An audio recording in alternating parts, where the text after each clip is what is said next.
chocolat. Non, moi maintenant j'y vais une fois tous les 15 jours à la boulangerie me prendre mon petit croissant à choco. Ah oui, attention, attention. 15 jours, t'as des règles. Un éternel débat, chocolatine ou pain au chocolat. Elle a dit ma choco. Et oui, on a dû qu'elle met dans sa poche. C'est le triangle des Bermudas là-bas, tu sais. C'est ça. Ils te donnent une poche aussi au magasin. Mais dans le coffre aussi, je crois que vous appelez. C'est pas ça, le coffre dans la voiture. Si, c'est un coffre. Ou une boîte à gants aussi. Vous, dans le reste de la France, là. Non, surtout vous là-bas, vous êtes quand même fabuleux. Vous devriez tous bosser chez Total parce que vous faites de l'essence. Et ça, c'est incroyable. Eh oui, nous on fait le plein. Logique. Mais eux, ils la fabriquent carrément. Tu vois, c'est leur. On va chercher dans la terre. Et bien, tournée libérale, acte 2. C'est pas mal ça comme truc. Eh ben oui, on a fait la première rencontre. Et c'est encore toi. Et c'est encore moi. Allez, c'est parti. Donc, du coup, tournée libérale.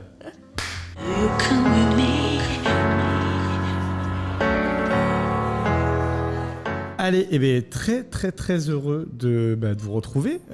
Donc Priscilla et Virginie pour ce nouvel épisode de Tournée libérale. Là, on a décidé, grâce à Virginie qui a une riche idée, de dire tiens, c'est quoi les conseils que j'aurais aimé avoir en tant qu'infirmière libérale quand je me suis lancé pour éviter de faire toutes les bêtises que j'ai pu faire quand j'ai commencé. Ou au contraire me creuser la tête pour éviter de faire des erreurs encore une fois. On va aborder plein de sujets, ça va être extrêmement riche, on va raconter plein d'histoires, on va dire des bêtises et rigoler parce que c'est très important aussi. Alors sachez que nous ne sommes pas en hiver, mais Virginie a une crève, donc c'est quand même extraordinaire. C'est la rentrée, j'ai quitté mes montagnes, je suis malade. Effectivement, c'est Paris en fait, l'air n'est pas vicié. Priscilla va toujours bien. Oui, je vais toujours bien. Tu vas toujours bien. Bon, ça va. Oui. Impeccable. Mais Virginie, tu veux commencer par quoi ? Et nous, on va interagir avec toi sur tous ces sujets parce que des questions, on en a 1 milliard. Voilà, ce sera un peu pêle-mêle. On refera du montage ou pas, on verra. Mais le but du jeu, voilà, c'est d'avoir cette petite discussion sympa pour dire tiens, ça, c'est vraiment une idée que j'ai pas eue au départ quand je me suis installé. Et si j'avais fait comme ça aurait été mieux. C'est ça. Alors on commence ? Allez, go, c'est parti. Alors en premier, on va parler de la relation avec la collègue en libéral. Donc le ou la collègue. Alors c'est toujours la collègue, mais il y a des infirmiers libéraux quand même. Parce qu'en fait, quand on part du salariat et qu'on est en équipe, etc., en fait, on n'est pas habitué à travailler avec une personne, une associée, ou 2 ou 3, suivant les cabinets. Et donc du coup, il y a des petites choses à savoir. Donc la collègue en libéral, il faut vraiment la considérer. Donc c'est une associée, c'est comme un conjoint professionnel. Vous allez faire votre vie à 2 pendant des années. Bien sûr, on n'a jamais les mêmes caractères. Donc il y en a un qui va être plus carré que l'autre. Il y en a un qui fera l'administratif plus que l'autre. Et il faut apprendre en fait à composer ensemble avec du coup les qualités, les défauts de chacun. Et toi, elle est comment ta collègue ? Alors, déjà, tu l'as choisie comment ? Et elle est comment ? Parce que j'imagine bien que la carrée de l'équipe, c'est toi. Oui, c'est ça. J'adore ma collègue Anne-Laure, si tu nous entends, mais elle va l'écouter ce petit webinaire. Alors moi, en fait, j'ai fait... alors moi, depuis 10 ans, quand même, j'ai un parcours. Je me suis installée en libéral. En fait, j'ai commencé par des remplacements pendant 1 an. Je faisais de la réanimation depuis quelques années. Donc pendant 1 an, j'avais fait mi-temps en réa. J'ai commencé le libéral à mi-temps. Au bout d'1 an, du coup, j'ai pris la collaboration avec ma collègue. On est restés 4 ans ensemble. Après, du coup, ça n'allait plus. On n'était plus sur la même longueur d'onde. C'était vraiment conjoint, quoi. Ouais, totalement une relation. Ah oui, donc on s'est séparés. Enfin, moi, je suis partie. Pendant 2 ans, j'ai décidé de faire un peu des remplacements, du coup, sur Toulouse et aussi sur la montagne, puisqu'on a la possibilité de travailler toujours dans le même code postal, toujours dans le 31, le même département. Voilà, 70-30. Donc, du coup, j'en ai profité pour travailler un peu à la montagne. Et du coup, dans ces remplacements-là, après, sur Toulouse, il y avait un cabinet qui avait besoin puisque leur remplaçante partait et qui ont demandé à des infirmières avec qui je travaillais, est-ce que Virginie serait dispo pour faire des remplats quelques jours par mois. Et donc, c'est là où j'ai rencontré Cécile et Anne-Laure. Et donc, du coup, j'ai commencé à faire des remplacements pour Cécile. Et puis après, au bout de 6 mois, elle m'a dit, écoute, moi, dans 1 an, je pars à la retraite. Est-ce que tu veux me racheter la patientèle et prendre ma place ?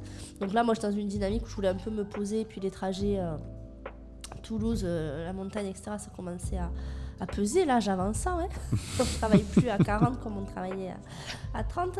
Donc, du coup, j'ai accepté. Voilà, j'ai racheté la passerelle. Et donc, j'ai racheté aussi parce que donc, je connaissais Anne-Laure avec qui je travaillais. Donc, Anne-Laure, elle a 10 ans de plus que moi. Oui, un peu plus même, 16 ans de plus que moi. Mais on s'entend très bien. Et elle est arrivée en libéral sur le tard. Elle faisait autre chose avant. Elle s'est reconvertie dans infirmière et donc le libéral après. Et donc c'est vrai qu'elle utilisait d'ailleurs une facturière avant où elle était en Dordogne, je crois. Et donc là maintenant elle a fait sa facturation, voilà. Et elle a pris du coup le logiciel avec lequel je bossais aussi pour qu'on puisse faire ces échanges de données. Et donc du coup de nous deux, oui, c'est moi qui suis plus à même de faire les papiers, etc. Mais elle les fait aussi. Généralement quand on fait les BSI, on fait moitié-moitié. Mais je suis habituée maintenant et je sais que quand je lui dis bon, il faudrait faire ci, elle va me le faire 3 mois après. Mais voilà. Après, tu t'es habitué effectivement au caractère de la personne. On compose bien sûr et on n'est pas du tout, on communique beaucoup. S'il y a quelque chose qui ne va pas, il faut se le dire entre collègues. Il ne faut pas emplâtrer l'autre non plus. Il y a des façons de le dire, d'accord, parce qu'on va vivre quand même des années ensemble. Et une bonne entente, c'est primordial. Et voilà, il faut juste composer en fait avec le caractère de chacun. Tant que le cabinet fonctionne et que la relation est préservée, et bien sûr, on ne montre rien aux patients, surtout. Voilà, donc du coup, il faut composer.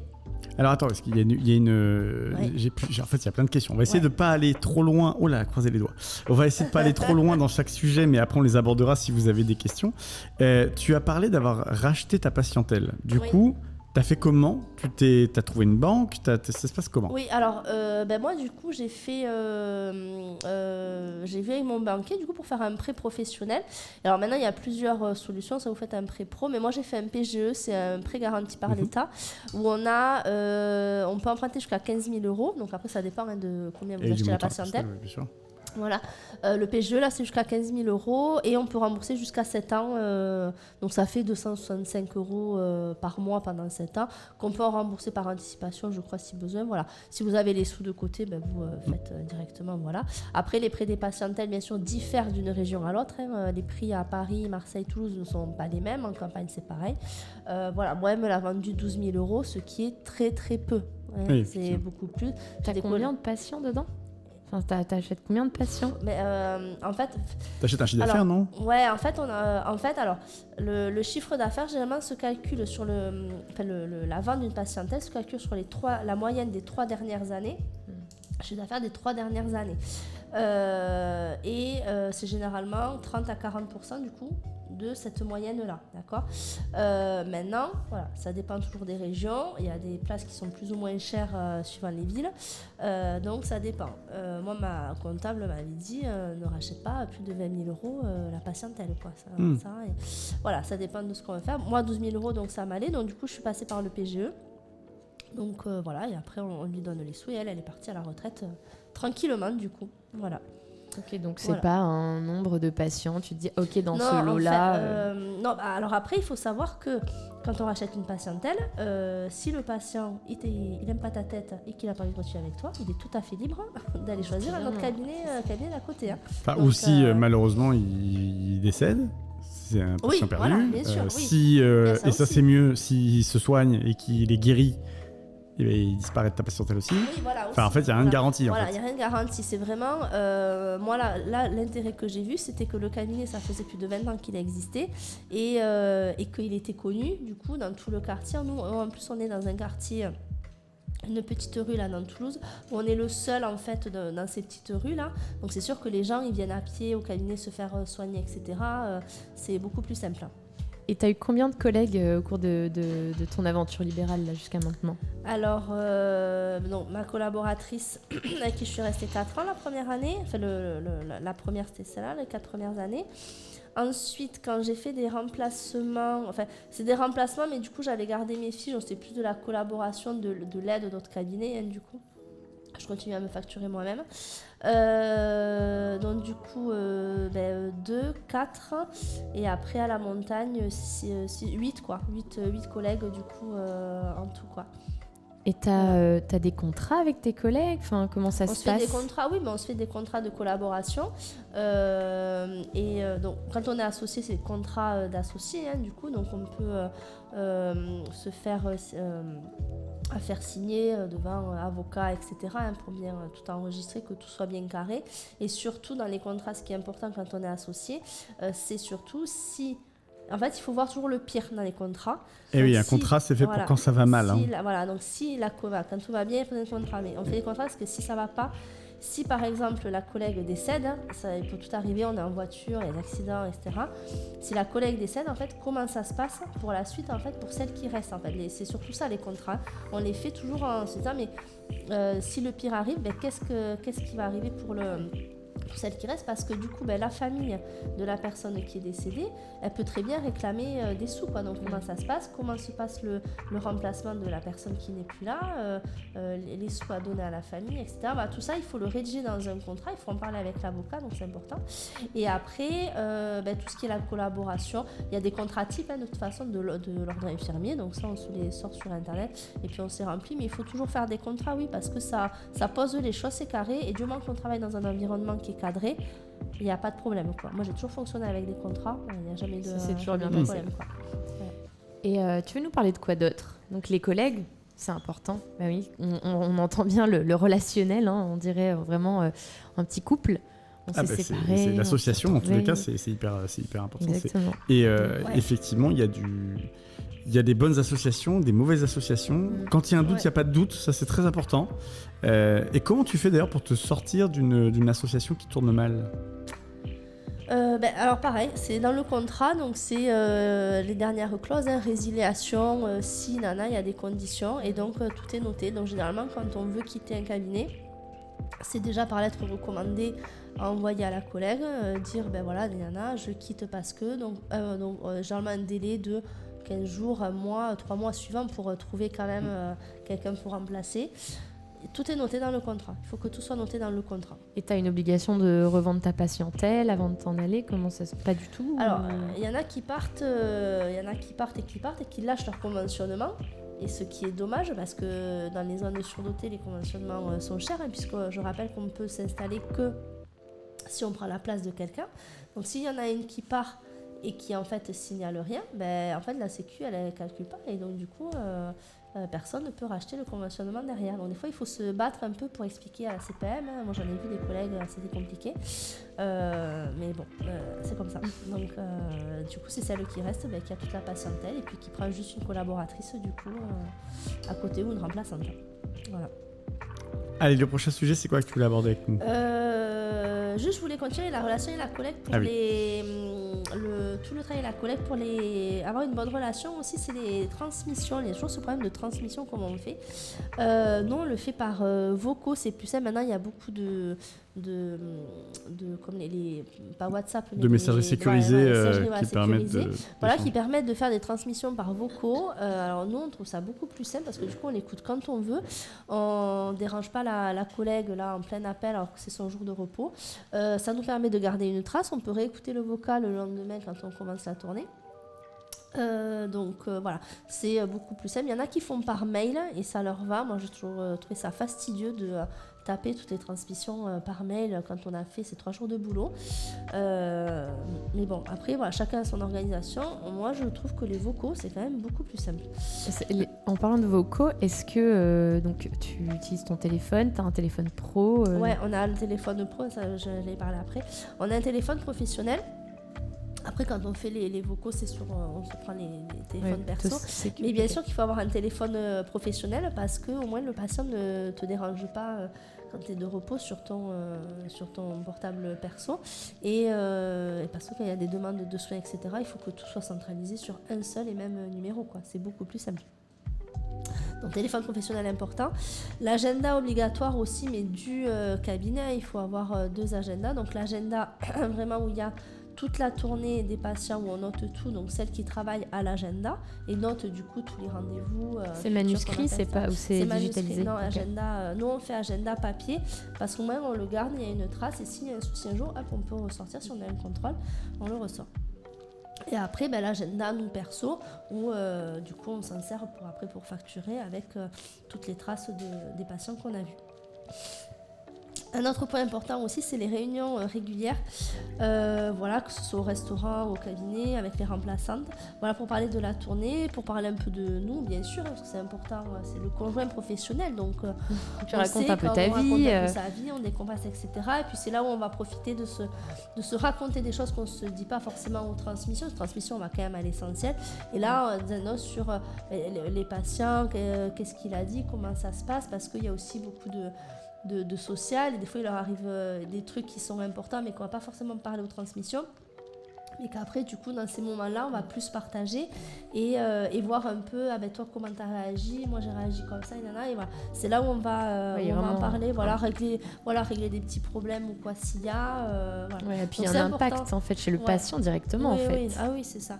Et voilà, donc nous on se fait soit au restaurant du coup, soit au cab, et comme ça on en profite pour faire un peu le nettoyage, réorganiser, etc. C'est important de se le faire régulièrement, tous les mois, tous les 2 mois, voilà. Et intégrer les remplaçants aussi, parce que les remplaçants il faut qu'ils fassent partie intégrante du cabinet, donc puis je sais que tu as une passion Marie Kondo, en fait, c'est ce que tu m'as dit. Ma façon d'organiser, moi je suis un peu maniaque, donc le cabinet c'est carré, tout est rangé. Voilà, les contrats, on en a parlé. Voilà, pour la relation avec la collègue, je pense que... Tu as fait le tour pour ce sujet-là. Alors, j'ai fait le tour, ouais. on ira un peu plus loin sur ce sujet-là, c'est que ce serait bien d'avoir différentes visions de cette association. Peut-être un avocat aussi pour expliquer les contrats, pour expliquer tout ça. C'est quand même hyper intéressant. Voilà, encore une fois, si c'est des points que vous voulez qu'on aborde plus en profondeur, n'hésitez pas à nous le demander. Des gens qui font des remplacements aussi, qui nous racontent un petit peu leur feeling sur ce quand ils arrivent dans un cabinet avec une association qui se passe bien, pas bien. Donc voilà. Ouais, c'est ça. Alors après, on va parler de la tournée en elle-même. Alors je voudrais là parler des horaires en fait. Donc pour rappel, le forfait nuit, c'est que jusqu'à 8h. Donc en fait, s'il n'y a pas de nécessité de commencer aux aurores et de passer la nuit avant 7h, pourquoi commencer à 6h?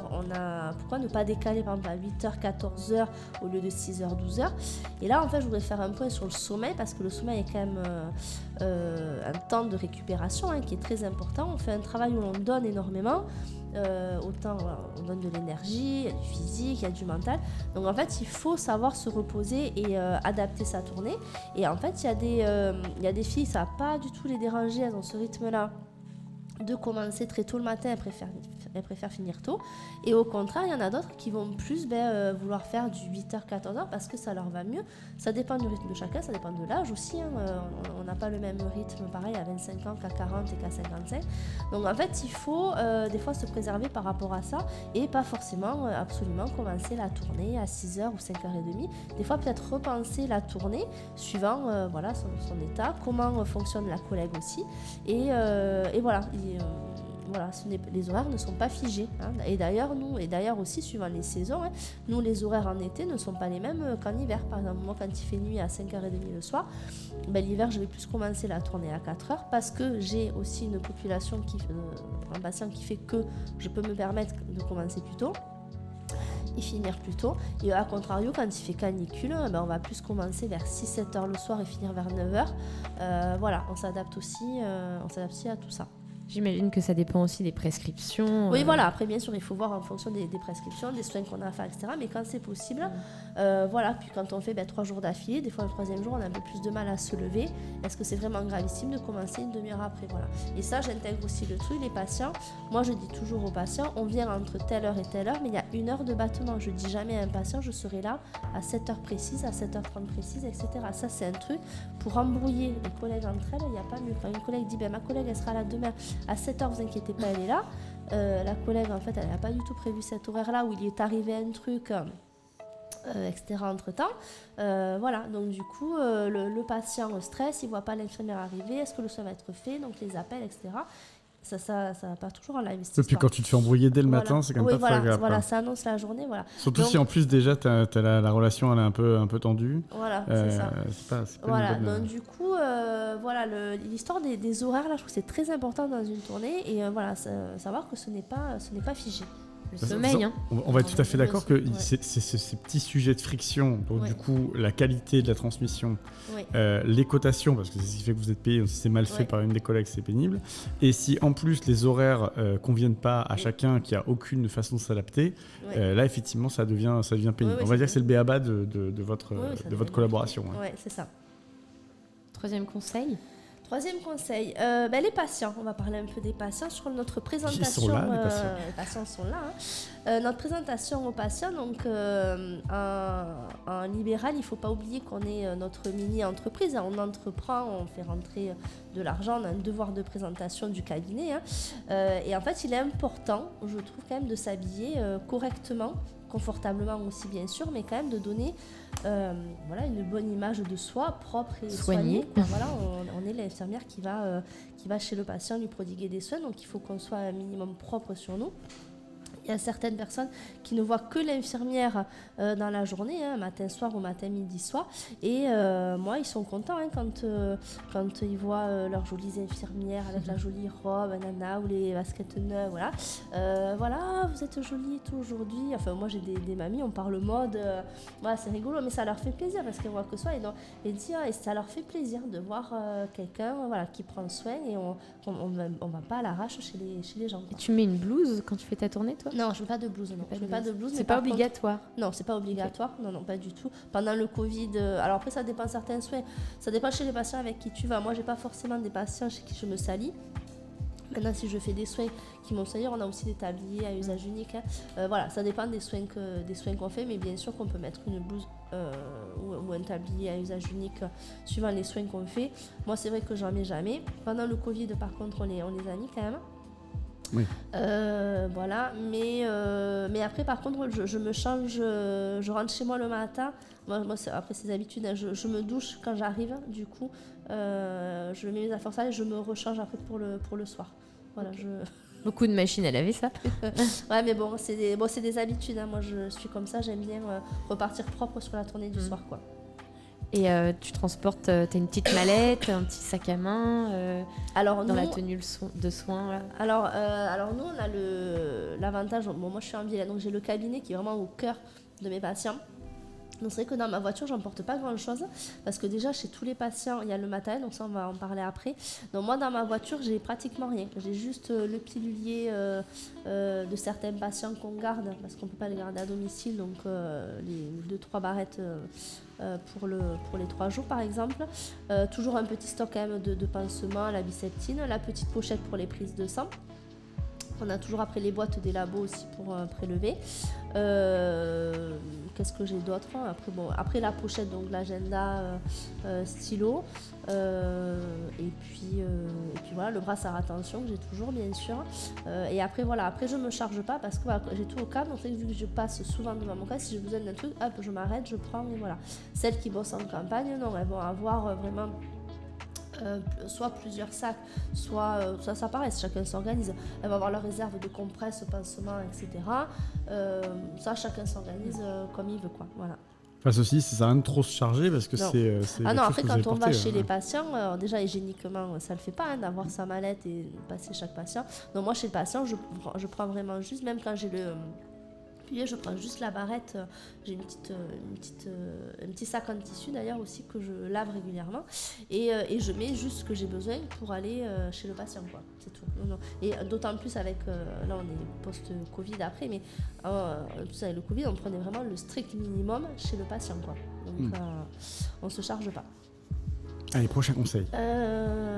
Voilà, donc la tenue c'était bon. Voilà. Alors la conduite à tenir maintenant chez le patient. Donc on a vu la tenue qui fait quand même être un minimum soignée. La conduite à tenir chez le patient, c'est qu'en fait on n'est pas chez nous, même si on va chez la personne 3-4 fois par jour. Donc il faut quand même avoir une attitude calme et posée quand on rentre dans le domicile de quelqu'un. Il faut profiter de ce moment pour là affûter faire notre vision de lynx là, et voir un peu, identifier les problèmes qu'il y a pu y avoir dans la nuit par exemple, ou le matin même, quoi. Voilà, donc ça c'est quelque chose qui est important parce qu'on n'est pas chez nous, même si on se sent chez nous entre guillemets, parce on y va plusieurs fois par jour pendant des années, etc.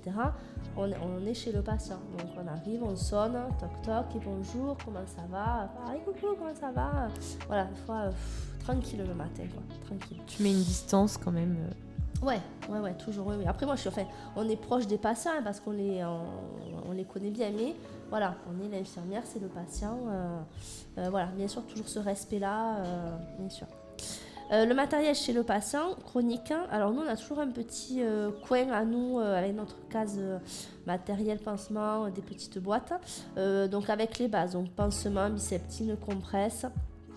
Ce sont toujours des bobos, il faut toujours le pansement qu'on n'a pas. Voilà. Donc toujours avoir un petit stock chez les patients chroniques. Les comprimés, du coup, bien rangés.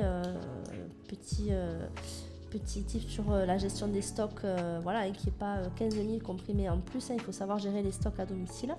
Donc on a les comprimés, voilà, le dossier de soins. Voilà, on a tout notre petit coin. Voilà, les gens le savent, c'est le coin des infirmières. Et ils n'y touchent pas. Petit point sur le dossier de soins. Donc nous, on fait le dossier de soins papier.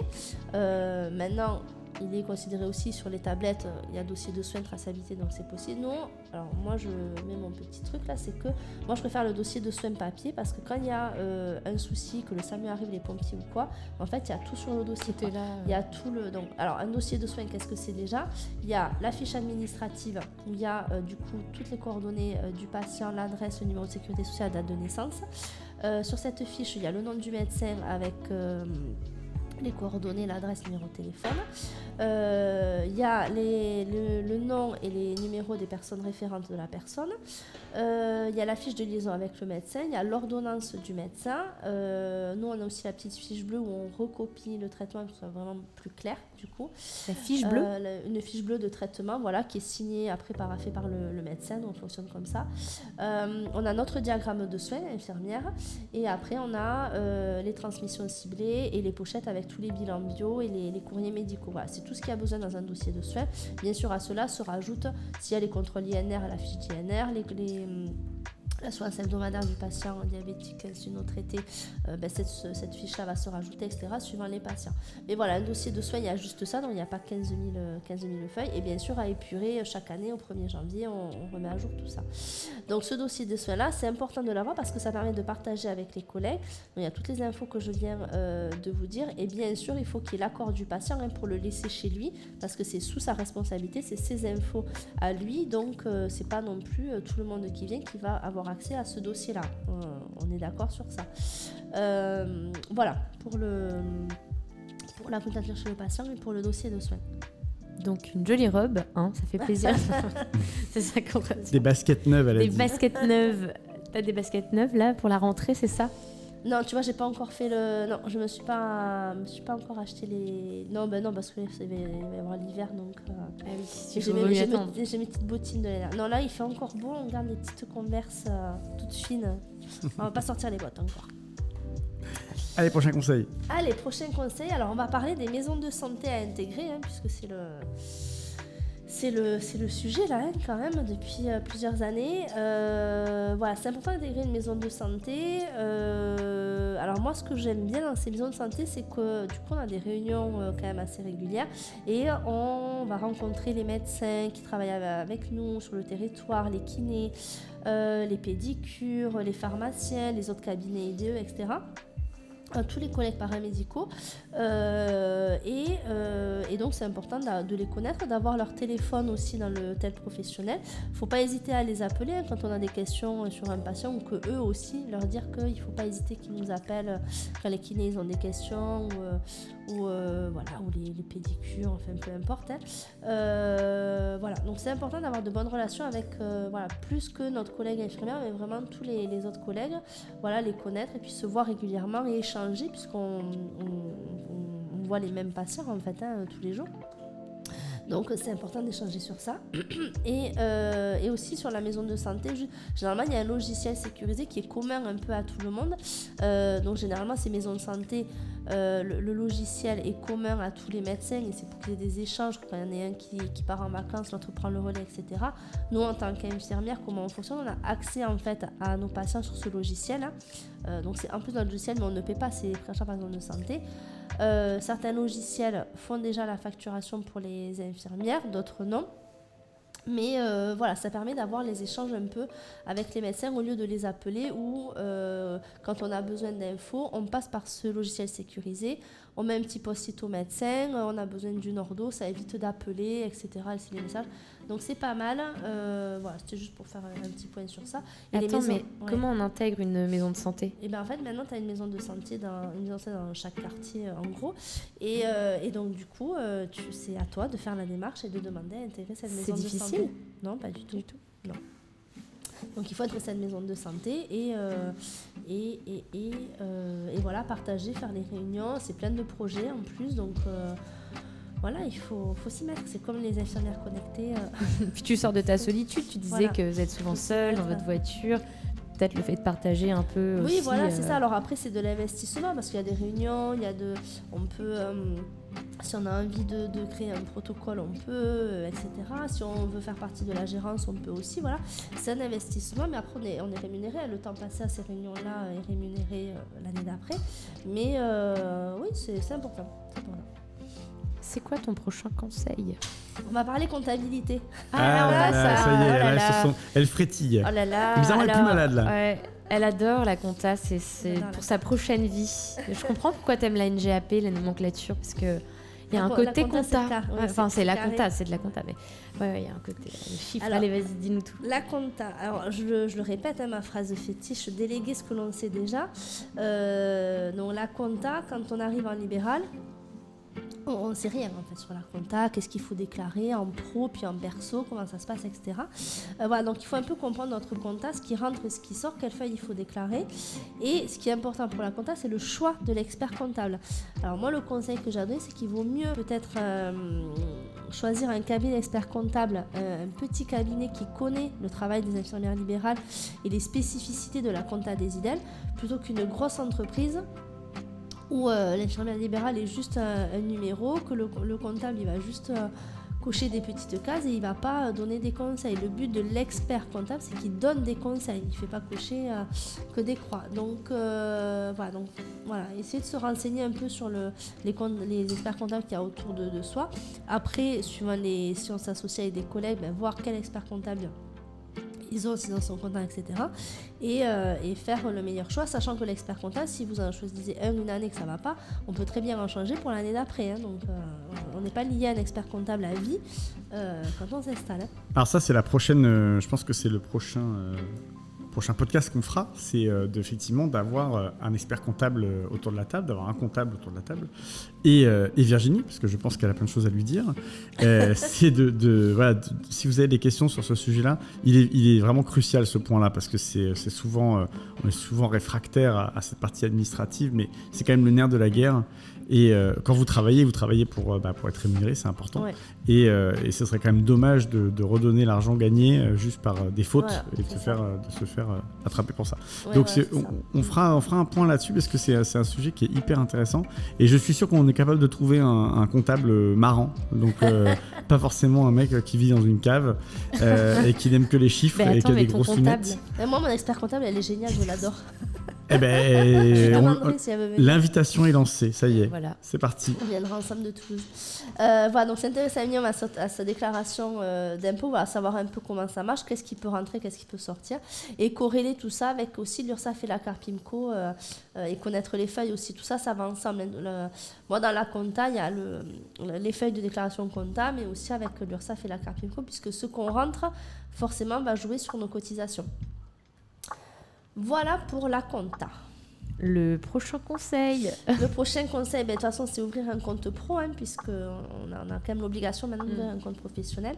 Alors, la relation avec le banquier, moi, je conseille quand on s'installe d'avoir déjà une bonne relation avec son banquier et de faire le point chaque année avec son banquier pour voir les possibilités qu'on a un peu pour mettre de côté pour épargner. Donc, généralement, on fait du 60-40, et et voilà, c'est important quand on se lance en libéral que le banquier vous connaisse, comment ça marche un peu le libéral, que vous lui expliquez un peu combien vous estimez votre chiffre d'affaires et en fonction de vos projets perso, immobiliers, familiaux, du coup, qu'est-ce qu'il peut vous conseiller sur comment mettre de côté, épargner et quoi faire de cet argent, parce que on gagne quand même plus en libéral qu'en salarié, donc il ne faut pas faire n'importe quoi. Tout ce qui va rentrer sur les comptes n'est pas à nous dans notre poche nette. Donc, c'est important. Ne pas confondre chiffre d'affaires et bénéfices. Voilà, c'est ça.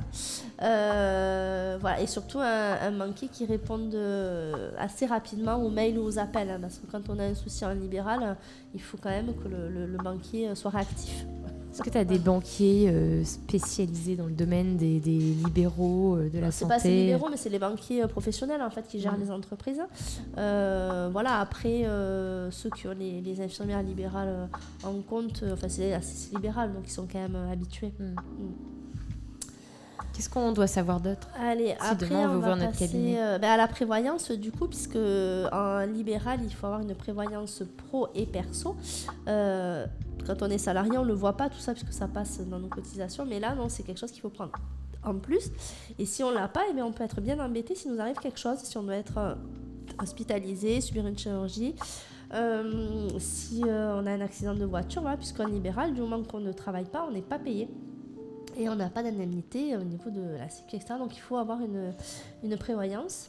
Petite question, quand tu es malade comme ça, que tu ne peux pas travailler, comment tu t'organises ? Et bien justement, avec la prévoyance, bien choisir sa prévoyance. Donc déjà, par rapport à la collègue, tu fais comme tu peux. Tu te fais vite remplacer en espérant que la remplaçante soit dispo. Si t'arrives un truc du jour au lendemain, tu te casses la jambe, ça arrive. Mais tu la trouves où ta remplaçante ? Alors, soit tu en as une déjà et donc ça va. Et sinon, après, par les réseaux infirmiers, les groupes, etc. Après, il y a sur Facebook aussi, il y a des groupes IDEL Entraide, choses comme ça, où tu peux trouver. Après, il y a les sites internet, il y a Cetonet aussi, où on peut trouver des infirmières remplaçantes. Il y a vraiment il y a beaucoup de possibilités quand même. On ferait une petite fiche avec tout ça aussi, c'est important, les contacts, les groupes, peut-être potentiellement aussi les coordonnées des administrateurs de ces groupes-là, ça peut être intéressant. Voilà. Donc du coup, donc pour avoir une prévoyance, il faut comparer les différents organismes. Et moi, le conseil que j'ai donné, c'est en fait de choisir celui où le consultant vous fera le meilleur effet et où vous comprendrez surtout ce qu'il vous dit. Parce que l'effet physique ou effet un effet physique ou un effet Non, le meilleur effet de confiance un peu, dire et que le relationnel passe bien. Voilà.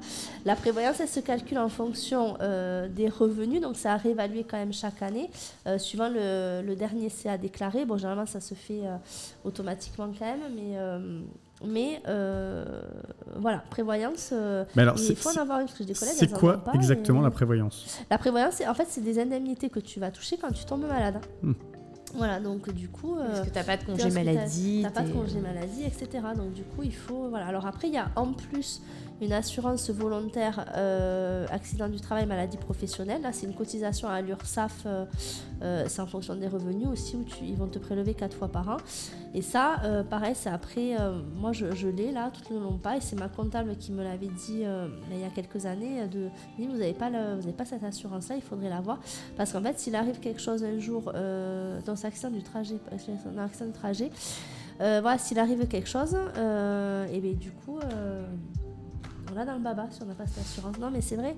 Donc, c'est des cotisations en plus, mais s'il arrive quelque chose un jour, d'avoir cette cotisation, les maladies professionnelles. Alors après, ça dépend où on se fait mal plus tard. C'est toujours pareil, mais on le verra qu'à la retraite, malheureusement. Mais si on a cotisé à ça, c'est des sous qu'on touchera peut-être et qui feront du bien au portefeuille. Ouais. Disons que fréquemment, quand même, dans votre métier, c'est pour avoir des douleurs donc, au dos, l'épaule. C'est aussi lié à la voiture, tendinite, etc. Donc du coup, ça arrive dans votre carrière de se retrouver arrêté. Donc c'est pas négligeable. Voilà, c'est ça. En fait, il faut que ça arrive quelques années avant la retraite. Et du coup, on est obligé soit de s'arrêter de travailler ou de diminuer, ou sinon on travaille jusqu'à épuisement. Alors que si on a cette assurance, les choses se passent différemment. Sinon, vous allez être obligé de faire de la formation pour nous. Oui, recrutant une formatrice. Voilà pour la prévoyance. Et il y a quoi après alors après, un petit point sur la retraite, puisque c'est pareil, quand on est en salariat, voilà. Quand on est en salariat, on va cotiser au régime général des retraites, donc on ne le voit pas, tout ça sur les fiches de salaire, sauf qu'en libéral, on le voit. Combien on cotise chaque mois. Donc nous, c'est la Carpimco. Donc, ne faites surtout pas l'effort de cotiser et de faire un rapport avec ce que vous avez touché. Ça risque de vous faire mal. Oui, non, il faut... donc, on ne fait pas. Donc du coup, il y a ça où du coup, donc, la Carpimco, on va vous prélever. Mais en plus, il faut aussi quand même avoir un plan d'épargne retraite quand on est en libéral où on va cotiser chaque mois. Donc pareil, c'est suivant le chiffre d'affaires que vous faites dans l'année. On a possibilité de mettre plus en fin d'année pour déduire plus. Et à la retraite, en fait, vous avez la possibilité de bloquer soit la somme entière, sachant que vous serez imposé dessus, soit de choisir une rente. Du coup, donc tous les mois, vous allez toucher tant. Voilà. Et il faut faire attention de bien causer à hauteur de ce que vous mettez chaque mois, sans que cela ne vous mette dans le rouge. Voilà. Et donc ça se voit avec le même conseil. Généralement, quand vous avez la prévoyance dans un organisme, vous avez la retraite, le compte épargne retraite dans le même organisme. Le conseiller séduisant. Donc, voilà. Le fameux. Ensuite, c'est quoi ton conseil Alors, on va passer aux frais professionnels. Ah, ben oui. Ah, les sacs Chanel, les robes Dior, tout ça. Non, quand même pas. Alors, les frais professionnels. Donc, maintenant qu'on est en libéral, on peut faire des frais professionnels. On a droit à des frais professionnels et il faut faire des frais professionnels parce que sinon, vous allez rentrer de l'argent, vous n'allez pas en sortir, vous allez être imposable alors que, en fait, vous auriez pu déduire plein de choses. La condition, c'est juste de garder la facture pour la comptable. Et c'est des frais qui sont en rapport avec votre travail. Si vous faites un resto à Toulouse, vous allez travaillé à Toulouse, vous allez faire un resto à Osgore en vacances, vous ne déduisez pas le resto en frais pro, à moins que vous ayez vu des collègues et que vous ayez parlé boulot pour justifier. Mais j'ai une collègue qui l'a fait, je lui dis mais pas du tout. Pourquoi t'as déduit le resto ? C'est passé. C'est ça. Et c'est passé. On verra mais ça passe toujours tant que t'as pas de contrôle. Ça passe jusqu'à ce que ça ne passe plus. Ouais. C'est ça. Donc du coup, voilà. Bien faire les frais par rapport au travail qu'on fait. Donc les restaurants entre collègues, vous pouvez très bien les déduire. Gardez le ticket en notant bien le nom de la collègue avec qui vous avez bossé, telle réunion, etc.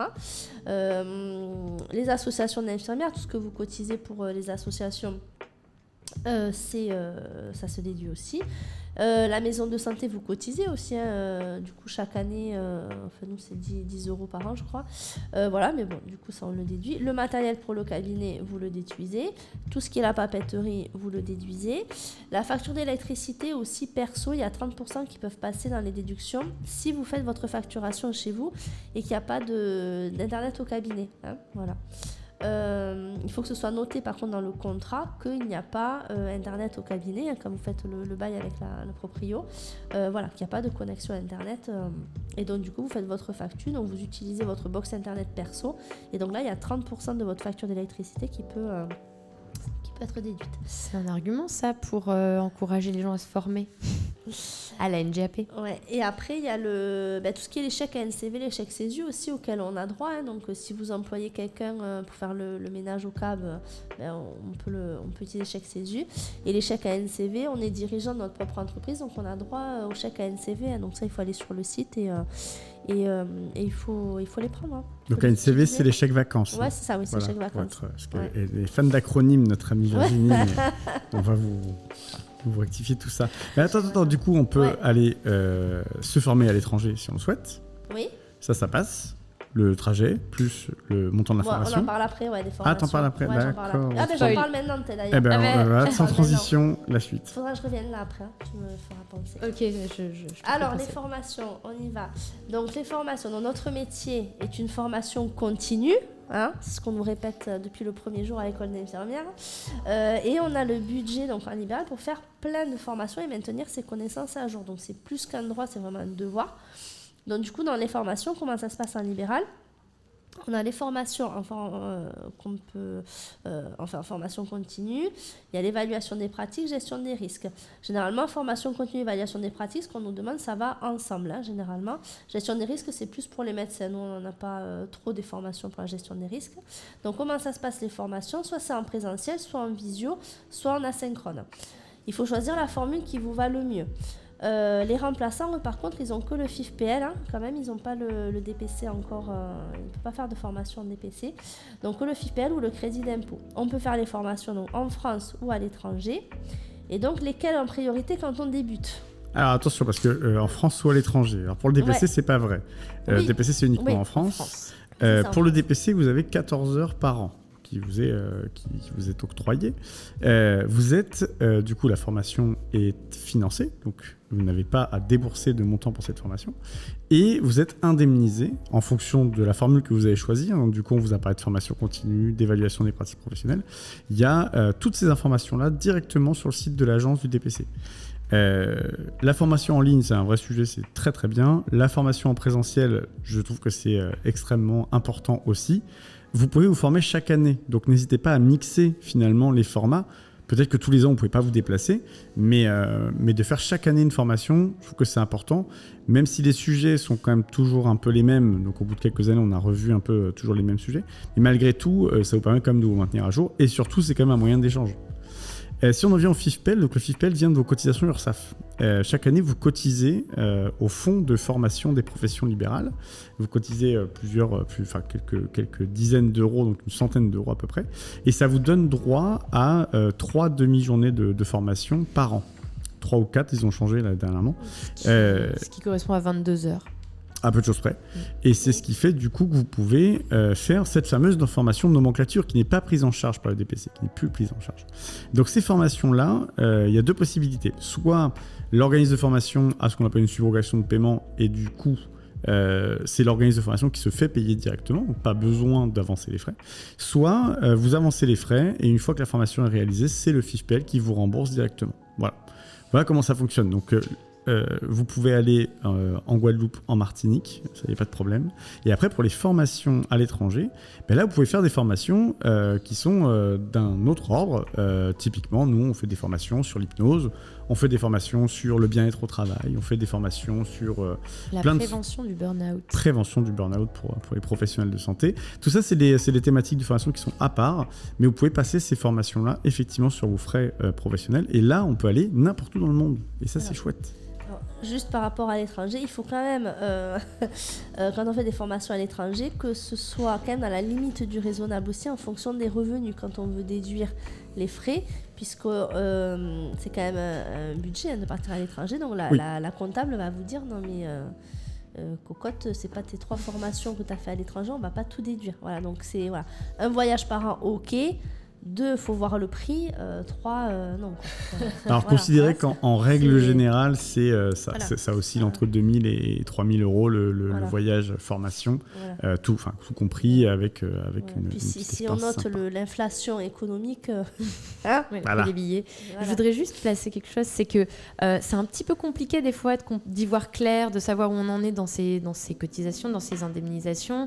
Et n'hésitez pas, nous en tout cas chez ma formation médicale, on a des conseillers qui sont là pour vous répondre à vos questions, pour vous conseiller justement personnellement, vous suivre, vous proposer des formations selon vos besoins et évaluer ça. Donc n'hésitez pas aussi à nous contacter en fait. On sait que vous vous faites harceler par ces organismes de formation, on le sait très bien. Nous, on attend vos appels. C'est différent. Ouais. On met à votre disposition votre conseiller personnel en formation qui va vous proposer, vous expliquer ce qu'on fait. On fait les teasers, choses comme ça. Et puis, il n'y a pas que de la formation financière, il y a de la formation gratuite aussi, comme ce qu'on est en train de faire maintenant. Donc, n'hésitez pas, on est là pour vous. Allez, prochain conseil. Attends, du coup, on parlait des tu formations. Tu dois revenir à ta page, c'est ça tu reviens à ta page précédente. Après, ok. C'est pas maintenant que j'interviens. Sur les formations à faire en priorité. Donc alors ça, c'est l'important. Donc voilà, alors moi, j'ai un gros bloc. Les premiers, c'est NGAP, BSI et gestion de cabinet quand même. Quand on s'est en libéral et qu'on n'y connaît rien, c'est vraiment les premiers. Attends, j'ai une question. Est-ce que tu as un jean Levi's chez toi ? Pourquoi ? Est-ce que tu as, comme tout le monde, dans son armoire, le Levi's 500 ? Non, je crois que je l'ai pas, je te déçois là. Tu l'as plus ? Ou la petite robe noire ? Non, oui, la robe noire, oui, je l'ai. Ah, écoutez, on va considérer que ces 3 formations-là, c'est la petite robe noire. Il faut l'avoir dans son... Oui, les basiques. Voilà. Voilà, donc ça c'est le premier bloc NGAP, siège sur le cabinet. En deuxième, ça va être tout ce qui est la physiopatho, en fait, refaire des connaissances, se remettre à jour en fait régulièrement. Donc là, c'est tout ce qui est la neuro, cardio, BPCO, Prado, diabète, la gestion de la douleur, les pathologies chroniques avec les démences, la RAC, du coup, PLE et SICA. Tout ce qui est sur les chimio-cancéraux, tout ce qui est sur les cathés veineux centrales et les PICC line. Voilà, ça c'est vraiment le gros bloc. Il faut se remettre à jour régulièrement parce que les connaissances évoluent et que dans les prises en charge du diabète, là, avec toutes les incrétines, ça change, on a de plus en plus. Donc voilà, il faut moi là dernièrement j'ai refait la formation sur les stomies parce qu'on a un patient stomisé définitif qu'on voit matin et soir.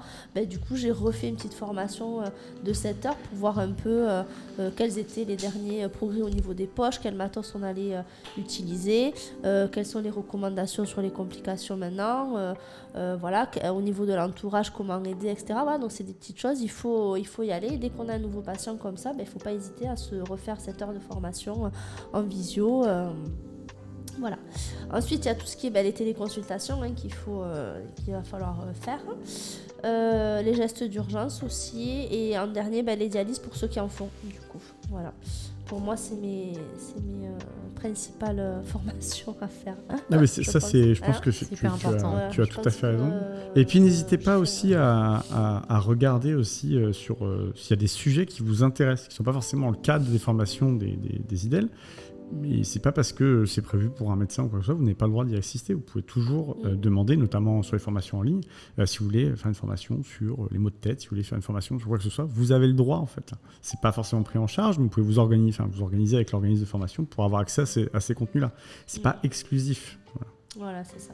Et après, comme tu l'as dit, choisir la formation adaptée à notre mode de fonctionnement, à notre vie et à nos envies et à nos besoins. Donc, soit faire une en visio, une autre en présentiel dans notre région, là où vous habitez 2 jours, une autre quelques jours à l'étranger. Voilà. Et on peut en faire plusieurs par an, donc il ne faut pas hésiter. Voilà pour les formations, ce que j'avais à te dire. Qu'est-ce que tu nous dis d'autre après ? Allez, on va parler du logiciel. Donc, utiliser un logiciel qui nous convienne, qu'on comprenne et qui soit simple. Parce que certains logiciels sont plus compliqués que d'autres. Voilà, qui ne coûtent pas un bras non plus par mois et qui se met à jour régulièrement. Voilà, donc ça, quand on s'installe en libéral, voir un peu le panel des logiciels qu'on nous propose et choisir celui qui nous va le mieux. Et puis, en fonction des collègues aussi, les logiciels qu'ils utilisent. Alors, attention, parce que c'est une vraie prison, le logiciel. C'est qu'une fois que vous avez mis le nez dans un logiciel, pour en sortir, c'est très, très compliqué. Oui. Surtout si vous êtes associés, vous avez toutes les deux le même, ce qui est mieux. Oui. Changer de logiciel, c'est une vraie corvée, vraiment. Oui, et ça coûte cher, non ? Pas spécialement, mais c'est que ça change tous tes process. Donc, t'as pris l'habitude. Et alors, moi, petite anecdote là, du coup, quand je me suis installée en associé là, j'avais 2 filles, je prends votre logiciel, donc c'était Topaz du coup. Et donc du coup, j'avais dit à Sven 2000, j'arrête avec vous, je prends le même logiciel que les filles. Et sauf qu'en fait, je n'ai jamais réussi à comprendre ce logiciel, voilà, alors que vraiment compliqué. Donc du coup, j'aurais dit non, en fait, je l'utilise pas parce que je vais revenir à Sven parce que je ne comprends pas, c'est trop compliqué. Et sauf que du coup, vu que je m'étais engagée, j'avais signé le contrat pendant 3 ans, là ça se finit en novembre, j'ai payé 50 € par mois pour rien, puisque du coup je n'utilisais pas le logiciel. Donc faire attention quand on souscrit un contrat et regardez bien la période d'essai. Voilà, pour voir comment ça marche, est-ce que c'est ok, parce que sinon vous allez perdre des sous. Vous voyez, même moi après 10 ans on fait toujours des erreurs et voilà, bon après je le passe en frais pro, mais oui, ça reste de l'argent perdu malgré tout. Voilà. Un logiciel qu'on n'utilise pas. Donc, faire attention, voilà. On recevra tous les acteurs qui voudront bien parler avec nous et, pour vous présenter les différents types de logiciels. C'est hyper intéressant, je trouve. Ouais. Chacun a sa spécificité. Ouais. Et en fait, il y a aussi une dimension outil, il y a une dimension connectivité. Voilà, tout n'est pas forcément adapté pour chacun. Donc, on vous fera un petit panorama de tout ça. Ouais. Allez, après, on va passer à un petit mot sur Amélie Pro. Qui est notre site quand même à consulter régulièrement avec les dernières infos qui concernent notre métier. On peut le mettre en favori sur l'ordi, voilà, recevoir des infos par mail. Hein. Donc voilà, ça c'est un côté pratico-pratique où voilà, moi je reçois régulièrement les mails de la CPM hein, pour nous tenir informés. Donc il ne faut pas hésiter à aller sur ce site-là. Ensuite, on va parler des syndicats. Donc, on a pas mal de syndicats infirmiers. Donc, en libéral, on peut adhérer à un syndicat infirmier. Donc, se renseigner pour adhérer au SNIL, à la FNI, il y a Convergence infirmière, il y a l'URPS, il y en a plein de syndicats. Alors, non, moi, je ne fais pas partie d'un syndicat. Non, je n'avais pas posé la question. Mais ils te servent à quoi concrètement? En fait, les syndicats, quand tu as un souci, ils peuvent être derrière toi. Si tu as un souci avec une collègue, avec le CPM, peu importe, les syndicats sont derrière toi. Après, quand tu as des questions, par exemple sur les cotations aussi, beaucoup ils ont leur site, donc pareil, ils répondent aussi. L'URPS, ils font beaucoup de forums chaque année, etc. Donc voilà, il y en a qui, on peut avoir une vie active de syndicaliste. Donc voilà, sachez que ça y est, les syndicats, ils sont présents quand même. Et puis bon, c'est eux qui participent quand même à la décision des avenants aussi, aux discussions avec les caisses. Donc voilà, petit mot sur les syndicats, se renseigner parce qu'on va en entendre parler tout au long de notre carrière. Donc savoir qu'il y a la possibilité de faire partie d'un syndicat. Alors pareil, on essaiera de les recevoir autant que faire se peut pour qu'ils puissent vous expliquer un peu ce qu'ils font au quotidien, comment ça fonctionne, comment on peut vous engager si vous avez envie et qu'est-ce qu'ils peuvent faire pour vous. Tu as un petit mot sur l'ordre ou pas du tout? L'ordre infirmier, donc on cotise chaque année. Donc c'est 85 € par an maintenant, c'était 75, maintenant c'est 85 €. On cotise à l'ordre et puis voilà. D'accord. Voilà, c'était le mot. C'est vrai que l'ordre infirmier. Qu'est-ce que tu veux que je dise sur l'ordre infirmier? Mais qu'est-ce que tu as envie de dire? Pas grand-chose, parce que moi j'ai beaucoup de retours négatifs sur l'ordre infirmier. Je pense qu'on pourrait être un peu plus... Quel retour négatif? Quand on a besoin d'eux, c'est de les contacter, c'est très difficile de les joindre déjà. Le président pourtant fait plein de choses de l'ordre infirmier, mais c'est le général, il est à Paris. Nous, quand on a besoin de l'ordre, c'est compliqué de les avoir. Donc je pense qu'il y a beaucoup d'améliorations. Quand il y a des permanences, enfin moi je vois tous, quand il y a des permanences, les gens ne sont pas là en fait, donc voilà, ils disent qu'ils sont là, ils sont pas là quand on a besoin de questions ou quoi. Donc il y a des choses à améliorer sur l'ordre infirmier, mais bon, je vais pas m'épancher dessus plus que non, mais pareil, ce serait intéressant de les recevoir et de voir un peu quelle est leur vision, ce qu'ils peuvent apporter réellement. En fait. La question est toujours la même, c'est qu'est-ce qui existe, qu'est-ce qu'ils font et qu'est-ce que ça vous apporte. Voilà, c'est tout ça. Et tout à l'heure, tu as parlé d'un forum. Tu t'y rends tous les ans, tu peux nous en parler? Ouais, le forum URPS, on peut en parler. Moi, du coup, j'aime bien aller au forum de l'URPS chaque année, donc c'est en fin d'année, là, généralement octobre-novembre, où c'est un thème différent chaque année. Et on rencontre toutes les infirmières de la région. Il y a beaucoup de stands du coup, donc là où on fait la pause le matin, le midi, collation à 10h à 16h, et donc il y a tout dans la pierre, il y a tous les stands avec du coup les logiciels, les labos, au niveau des pansements, au niveau des nouvelles aiguilles sécurisées par exemple. Voilà, il y a un peu de tout, et donc c'est sympa parce qu'on rencontre plein de monde. Voilà, on se tient au courant de ce qui se passe un peu autour de nous. Et voilà, donc forum URPS, se renseigner et puis y aller. Et tu y vas cette année? Ouais, j'y vais cette année, ouais. Et c'est quoi alors le thème? Le thème, c'est l'idéal connecté là, cette année. Donc on va parler de tout ce qui est téléconsultation, téléexpertise, télésoins, avec du coup les derniers... moi j'y vais surtout pour un peu voir au niveau du matos, qu'est-ce qu'on va utiliser en télésoins, comment se passent vraiment les connexions sécurisées. Voilà un peu tout l'envers du décor là. Voilà, qu'est-ce qui a été décidé, voilà, qu'est-ce qui s'est fait. Donc on te revoit après le forum pour que tu nous fasses ton topo. Ouais, si tu veux. Envoyé spécial. Ouais, il n'y a pas de souci. Super. On va voir ça. Parce qu'il ne faut pas oublier que même quand on est longtemps infirmière, et même moi là en tant que formatrice, je continue à me former. Et voilà, parce on n'a pas la science infuse, donc on peut être experte dans un domaine, mais après tout à côté, il y a plein de choses on continue de se former puisque c'est les autres qui nous apportent les connaissances. Voilà, donc faut pas oublier ça. Qu'est-ce que tu veux ajouter pour parfaire cette liste de conseils? Alors ensuite, c'est bientôt là. Juste les dispositions générales, refaire juste un rappel de les lire au moins une fois dans sa carrière. Le mieux c'est de les lire quand même au début, quand on s'installe. Voilà, donc je le rappelle, on peut les trouver sur Amélie Pro, hein, et avec les différents avenants, donc 10 en 2023. Et voilà, et donc connaître l'historique du métier d'infirmier et l'évolution pour comprendre ce qu'on fait aujourd'hui et quelle est la place de l'infirmière en ville en 2023 aujourd'hui. Toutes les décisions politiques aussi qui sont liées à notre profession, le maintien à domicile, l'avenir de nos aînés et de nous plus tard. Donc il faut se tenir informé de vers quoi on tend et ne pas attendre forcément aussi d'être en formation pour en apprendre par rapport à cela et ce qui se passe autour, quoi. Voilà, s'intéresser un minimum à ce qui se passe dans les hautes sphères et ce à quoi on va être mangé ou pas dans les années à venir. Voilà. Toujours travailler en fait dans le présent mais en fonction de comment va être l'infirmière de demain. Ok, c'est super. Bonne lecture alors. Hein, et Je vous montrer digeste. C'est ça. Je crois que tu nous as tout dit ou... Non, t'as encore un petit truc là sur... Je crois que t'as encore plein de pages là. Non, mais c'est bon. Non, regarde, j'ai fait ça là. Hop, j'ai fait ça. Attends, elle a bien fait ses devoirs aussi. T'as vu, j'avais noté plein de trucs. Ouais, elle m'écoute pendant nos réunions. Attends, je suis contente. On va en rajouter des choses. Non, avant la conclusion, je voulais juste parler du mindset du nouvel entrepreneur qu'on est quand on s'installe en libéral, donc un peu l'état d'esprit. Parce que moi, je vois vraiment le libéral comme de l'entrepreneuriat où c'est vraiment du boulot. Alors, on va pas dire 7 jours sur 7, faut un peu se reposer, mais au moins 5 jours sur 7. Et en fait, en libéral, c'est pareil. Le boulot, il se finit pas... Chez les patients à la maison, il y a aussi l'administratif à faire.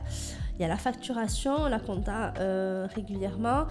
Il faut appeler les docteurs ou envoyer les mails par messagerie sécurisée, etc. Enfin, il y a beaucoup d'autres choses à faire en plus du boulot qu'on a chez les patients.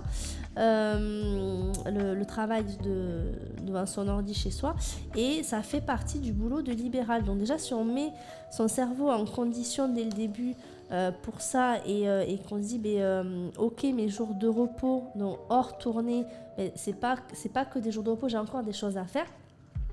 Du coup, ça va rentrer dans notre routine quotidienne, ce travail administratif, et sans procrastiner. Le problème des infirmières libérales, c'est qu'elles procrastinent. Donc, elles remettent toujours à plus tard. L'administratif il n'y a pas que les infirmières libérales qui font ça. Hein. Oui, voilà, on parle de... Donc, voilà, donc du coup, c'est vrai qu'il faut faire les choses régulièrement, se noter les choses à faire dans l'agenda quand on facture. Voilà, on facture, il faut renouveler le BSI la semaine prochaine, demander la prescription, on se le note.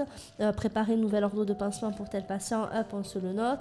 Prendre rendez-vous, appeler SICA pour le patient pour le mois prochain, on se le note, etc. Voilà, donc moi je suis une petite astuce pour moi qui fonctionne, c'est que ce travail-là, tout le côté administratif, là, une fois que je me suis fait la liste de tout ce qu'il y a à faire, je le fais le matin, généralement le lundi après mon week-end de boulot, donc on fait vendredi, samedi, dimanche et mercredi, jeudi.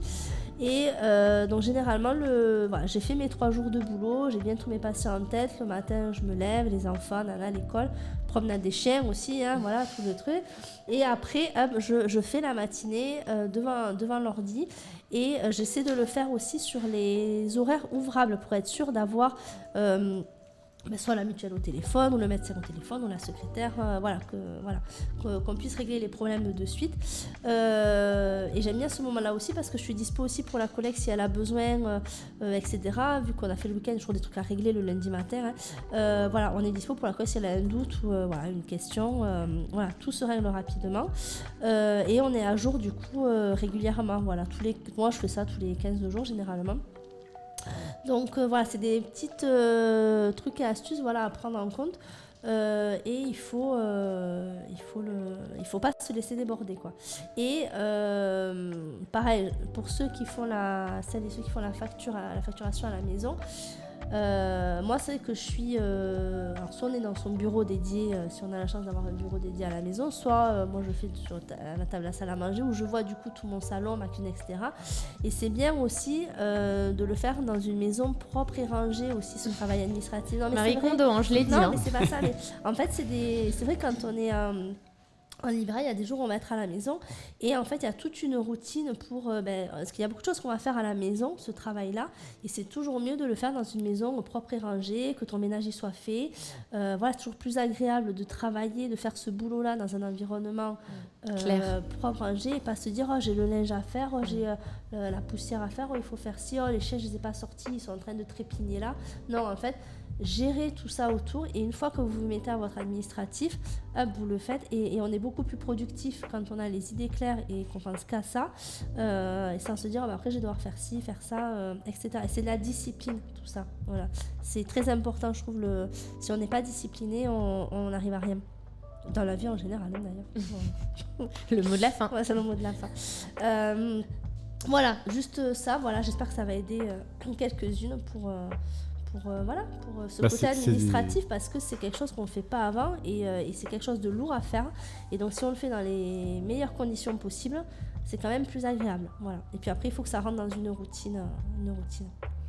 Voilà. On va créer un groupe, je crois, en réaction pour prendre les réactions, les conseils, les trucs et astuces. C'est évident, il faut absolument qu'il y ait de l'interaction sur ce sujet-là. Voilà, après il y avait quoi d'autre? Oui, en libéral aussi, prendre des moments à soi et se ressourcer, parce qu'en libéral on rentre vraiment dans la vie des gens, dans leur maison.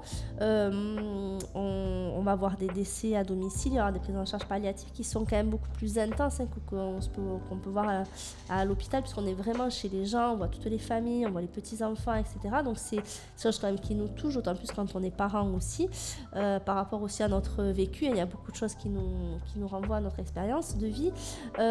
Donc il faut se protéger de tout ça, des chimios aussi qu'on voit à domicile, etc. Il faut protéger les aidants aussi, les aider à être là. Donc nous, après, quand on sort de là, il faut vraiment s'octroyer des moments pour se ressourcer, le sport, le yoga, la méditation, la lecture, tout ce que vous voulez, mais c'est très important de souffler et un peu tous les jours. C'est pas une fois tous les 15 jours, c'est vraiment un peu tous les jours, prendre quelques minutes ou des moments de respiration, des de relaxation. Celles qui font la réflexologie plantaire aussi, quand il y a des notions. Voilà, c'est très important, et je trouve qu'en libéral, enfin moi je l'ai vécu comme ça, et les années passant aussi, j'ai de plus en plus besoin de me ressourcer après mes journées de boulot, alors qu'avant j'en ai pas forcément besoin. Donc c'est normal d'être de plus en plus affecté, hein. Et voilà, il faut savoir se préserver, aller à l'écoute de soi-même. Voilà, c'est très très important. C'est super. On va vous créer un bootcamp. Okay, on va vous donner tous ces conseils. Vous aurez un coach sportif, un coach de facturation, un coach de ménage, un coach de tout. Et Virginie. Et la formation NGAP. Bon, c'est ça. Évidemment. Alors, conclusion. Oui. La conclusion. Elle fait tout maintenant, les intros, les conclusions, les transitions. Elle fait de la pédagogie. Moi, je la laisse. Donc, en conclusion, je dirais que le métier d'infirmière à domicile, c'est un beau métier, mais dur, autant mentalement que physiquement. Il faut apprendre à travailler en bonne intelligence avec ceux qui nous entourent pour accompagner au mieux nos patients dans leurs soins et leur prise en charge, et les familles et les aidants également. Et donc, pour bien prendre en charge nos patients, il faut se ressourcer et prendre du temps pour soi. C'est le mot de la fin. Merci beaucoup. On finira pas mieux, donc bravo à toi, merci beaucoup pour tout ça. J'espère que toute cette communauté te remerciera aussi. Vraiment là, c'est les meilleurs conseils qu'on pouvait vous donner. Si vous avez envie qu'on aborde des sujets plus en profondeur, on le fait avec grand plaisir. En attendant, merci à vous. Et puis nous on va aller déjeuner, ça va nous faire du bien, on va prendre soin de nous, voilà. Et puis on vous retrouve très bientôt sur les formations de ma formation médicale. À bientôt, au revoir. À bientôt.